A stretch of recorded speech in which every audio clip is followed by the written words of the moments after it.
behalf of our Chief Minister, Thiru M.K. Stalin, I'm happy to be a part of this vital expression of protest against the unfair, unjust, immoral, and ultimately self-destructive deprivation of funds from opposition states at historically unprecedented levels through hitherto unimaginable means. In his DO letter to the Honorable Chief Minister of Kerala, our Chief Minister pointed out 3 or 4 extreme examples. The first is the use of Article 293, subsection B of the Constitution for the Finance Ministry of the Union Government of India to override the legislative powers of the states who have their own equivalents to the FRBM Acts and are empowered under the Constitution to set their own borrowing limits. However, unelected members of the Finance Ministry of the Union Government override the legislative powers of the state and set borrowing limits using the back door of 293B. Going further, they use unfairly low estimates of the GSDP of our state and therefore set a limit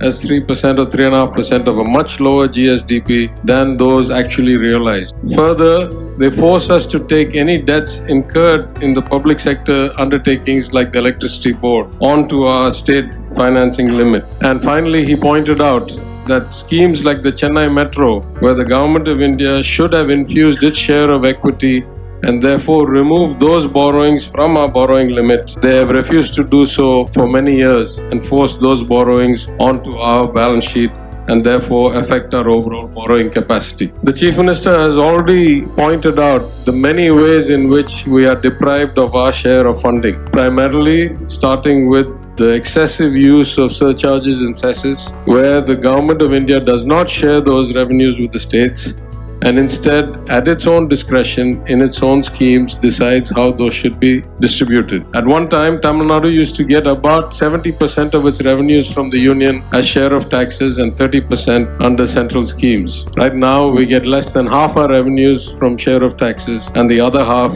from central schemes. And those schemes are grossly biased against states like Tamil Nadu. Whenever we ask for any support, there is always a response of silence. When we ask for our airports to be declared international airports, they don't do it, and they open airports in BJP states. When we ask for AIMS or NIPER to be funded as announced in the union budget, they don't do it and leave them as mere announcements. When we ask for relief from historic floods, they don't allocate 1 rupee and show no compassion at all. In fact, if you look at the way they fund the schemes, as the Honorable Chief Minister pointed out, when they start at 80-20 union to state. In 2 years, it's 20-80, 20% their money, 80% our money. Yet, we are told we have to brand them as union schemes.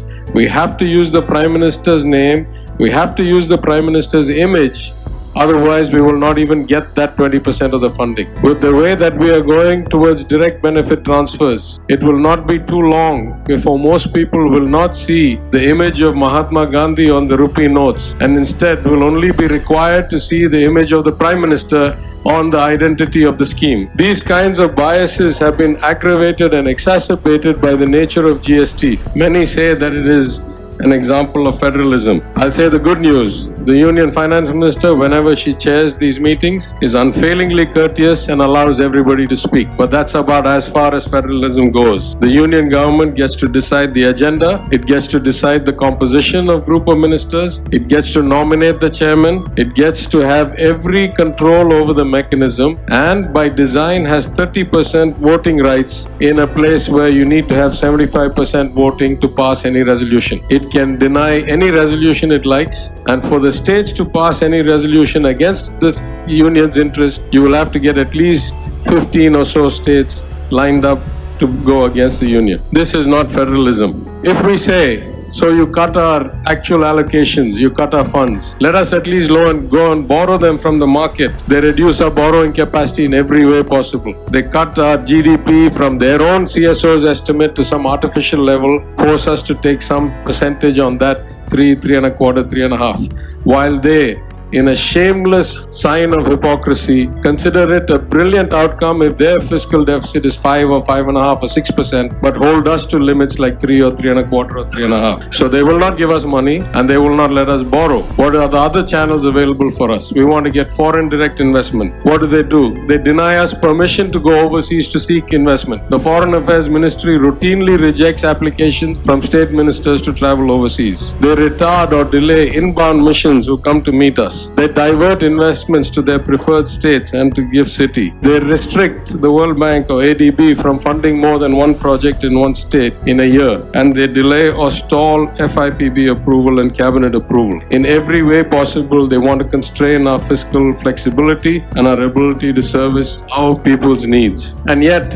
we have to continue this fight. In fact, from my party, I say that I learned the fight for states' rights and federalism from Palanivel Thiaagarajan, who founded the party, from தலைவர் Kalaignar, who ran it for more than 50 years, and from my Chief Minister, through M.K. Stalin. But one of the things we learned from Palanivel Thiaagarajan is that we must take credit and join with all those whose principles match ours, and we must give them credit as well. In that sense, I pay respects to our local opposition, Ms. Jayalalitha, who also stood strong for federalism and states' rights. And I must mention here that I pay my respects to the one-time champion of federalism, the three-time Chief Minister of Gujarat, Thiru Narendra Modi, who was once the greatest champion of federalism when he was the Chief Minister. People change, seats change, nothing is permanent. We are in a situation where many of us were once not elected, now are elected, someday will not be elected again. But some truths can never be changed. The first truth that can never be changed is no matter how much money you take away from some, or no matter how much money you give to others, you simply cannot create growth unless you do three profound things. You cannot do it without inclusive education for all and ensuring that your workforce can compete in a global market. These things are not happening in the BJP states. You cannot do it without having a vibrant democracy that creates a level playing field with strong institutions and draws investment and encourages people to invest. And you cannot do it without having communal harmony and makes it easy for business owners, small enterprises, MSC, to feel like it is a stable place ruled by law, and therefore they can take risk to create enterprises. Without that, your oligarchs cannot create sustainable growth for you. So where does that leave us? We keep the good fight.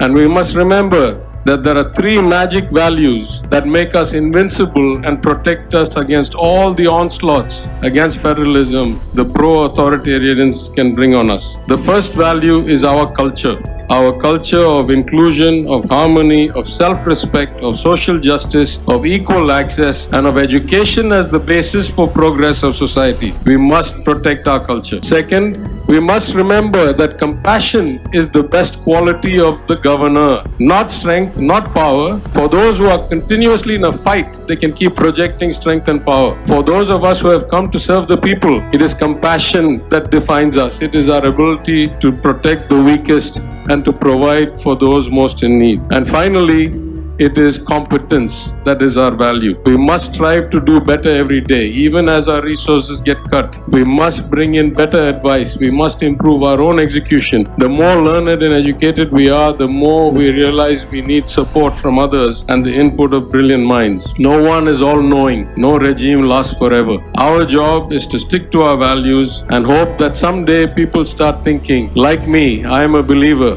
I believe in God, but I don't believe any man is God. I don't believe any man is all-knowing. I believe that sooner or later all of us will have to vacate our seats. Our job is to hold our values, our culture, our compassion, our competence at the best level and wait for things to change. And that is the way we protect our language, our way of life, our history. Men will come and men will go. Our values and our cultures and our societies will go on strong because we have the right values. Thank you very much for inviting me, and I wish this protest all success.